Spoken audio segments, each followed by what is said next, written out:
అందరికీ నమస్కారం. మరి ఈరోజు దేశం గర్వించదగ్గ మేధావి శ్రీనివాస రామానుజన్. 20వ శతాబ్దంలో ప్రపంచ ప్రసిద్ధిగాంచిన గణిత మేధావుల్లో శ్రీనివాస రామానుజన్ ఒకరు.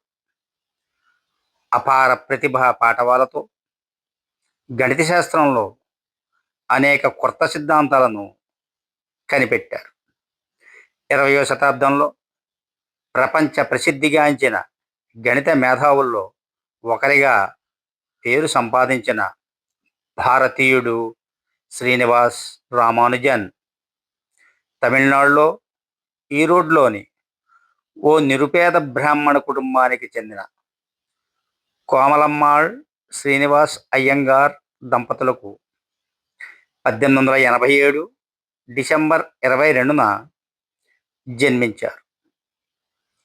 చిన్న వయసులోనే అసాధారణ ప్రతిభను ప్రదర్శించి ఆయిలర్ నియమాలు, త్రికోణమితికి చెందిన సమస్యలను సాధించారు. జిఎస్ కార్ రచించిన సినాప్సిస్ ఆఫ్ ప్యూర్ మ్యాథమెటిక్స్ అనే పుస్తకం శ్రీనివాస రామానుజన్లోని ప్రతిభను బయటకు తీసుకొచ్చింది. ఈ పుస్తకంలో ఆల్జీబ్రా, అనలిటికల్ జామెట్రీ లాంటి విషయాలకు సంబంధించిన 6165 సిద్ధాంతాలను నిరూపించడానికి పెద్ద ప్రొఫెసర్లు సైతం చాలా కష్టపడేవారు. అయితే వారు అర్థం చేసుకోలేకపోయిన సూత్రాలకు రామానుజన్ ఎలాంటి పుస్తకాల సహాయం లేకుండానే అలవోకగా పరిష్కరించేవాడు. కుంభకోణంలోని ప్రభుత్వ కాలేజీలో చేరిన రామానుజన్ తన దృష్టి కేవలం గణితంపై కేంద్రీకరించడంతో ఎఫ్ఏ పరీక్షల్లో ఉత్తీర్ణుడు కాలేకపోయాడు. ఆ తర్వాత మద్రాసులోని పచ్చయ్యప్ప కళాశాలలో చేరి అక్కడ అధ్యాపకుడు ఎన్ రామానుజాచారి గణిత సమస్యలను కఠినంగా చెప్తుంటే రామానుజన్ వాటిని సులభమైన రీతిలో తక్కువ సోపానాలతో సాధించి చూపించేవాడు. రామానుజన్ ప్రతిభను గుర్తించిన ప్రొఫెసర్ సింగారవేలు మొదలయ్యార్ ఆయనతో కలిసి మ్యాథమెటికల్ జర్నల్స్లో క్లిష్టమైన సమస్యలపై చర్చించి వాటిని సాధించేవారు. 1909లో జానకి అమ్మాళ్ అనే మహిళను రామానుజన్ వివాహం చేసుకున్నారు. మ్యూజిక్ స్క్వేర్స్, కంటిన్యూడ్ ఫ్రాక్షన్స్, ప్రధాన సంఖ్యలు, partition of numbers, elliptic integrals లాంటి విషయాలపై పరిశోధనలు కొనసాగించారు. 1913లో మద్రాసు వచ్చిన ప్రసిద్ధ గణిత శాస్త్రవేత్త డాక్టర్ వాకర్ ఈ పరిశోధనలు చూసి ఆశ్చర్యాన్ని వ్యక్తం చేశారు. రామానుజన్ కనుక్కున్న 120 పరిశోధనా సిద్ధాంతాలను ఆయన కేంబ్రిడ్జ్ యూనివర్సిటీ ప్రొఫెసర్ గాడ్ ఫ్రెహరాల్డ్ హార్టీకి పంపాడు. మహామేధావులకు మాత్రమే సాధ్యమయ్యే పరిశోధనా ఫలితాలను చూసిన హార్టీ రామానుజన్ను కేంబ్రిడ్జ్ యూనివర్సిటీకి ఆహ్వానించారు. 1914 మార్చిలో లండన్కు వెళ్ళిన రామానుజన్ అక్కడ నిరంతరం గణితంపై పరిశోధనలు చేసి కొత్త సిద్ధాంతాలను కనిపెట్టారు. Fellow of the Trinity College గౌరవం పొందిన తొలి భారతీయుడిగాను, fellow of the Royal Society గౌరవం పొందిన రెండవ భారతీయుడిగాను ఆయన చరిత్రకెక్కారు. బ్రిటన్ నుంచి 1919లో మార్చిలో భారతదేశానికి తిరిగి వచ్చారు. మన దేశ గొప్పతనాన్ని ప్రపంచానికి చాటి చెప్పిన రామానుజన్ అనారోగ్యంతో తన 33వ ఏట కన్నుమూశారు. బ్రిటన్లో ఉన్నప్పుడు ఆరోగ్యం గురించి ఏమాత్రం లెక్క చేయకుండా గణిత పరిశోధనలకే ప్రాధాన్యత ఇవ్వడంతో తీవ్ర అనారోగ్యానికి గురయ్యారు.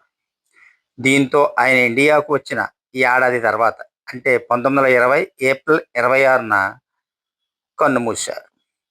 జీవిత చరమాంకంలో రామానుజన్ రాసిన మ్యాజిక్ స్క్వేర్, ప్యూర్ మ్యాథ్స్కి చెందిన నెంబర్ థియరీ, మాక్ థీటా ఫంక్షన్స్ చాలా ప్రసిద్ధి పొందాయి.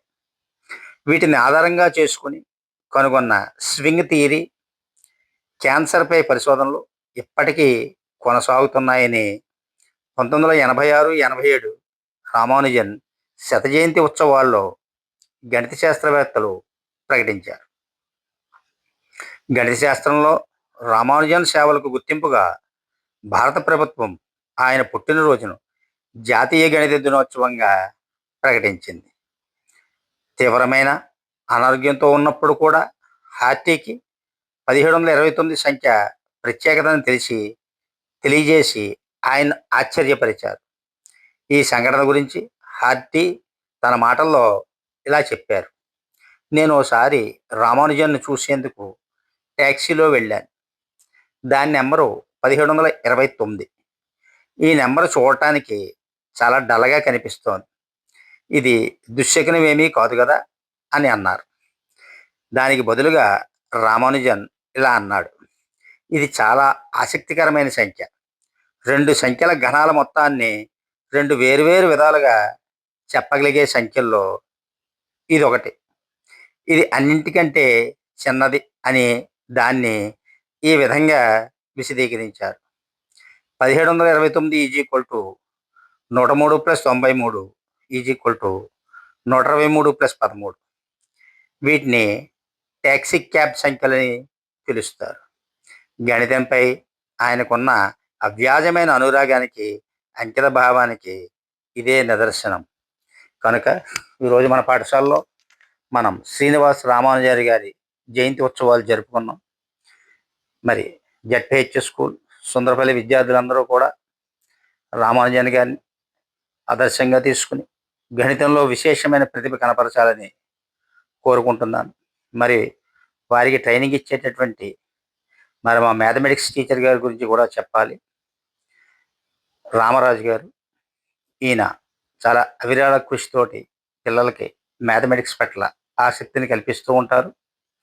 అలాగే పోటీ పరీక్షలకు కూడా ఈయన సిద్ధపరుస్తూ ఉంటారు. మరి ఆయనకి మా పాఠశాల తరపున నేను కృతజ్ఞతలు తెలియజేస్తున్నాను. ఈరోజు ఈ కార్యక్రమం నిర్వహించినందుకు ఆయన అభినందిస్తున్నాను. Thank you all. Thanks for watching. ఈ వీడియో మీకు నచ్చినట్లయితే లైక్ చేసి, షేర్ చేసి, సబ్స్క్రైబ్ చేయవలసిందిగా కోరుతున్నాను.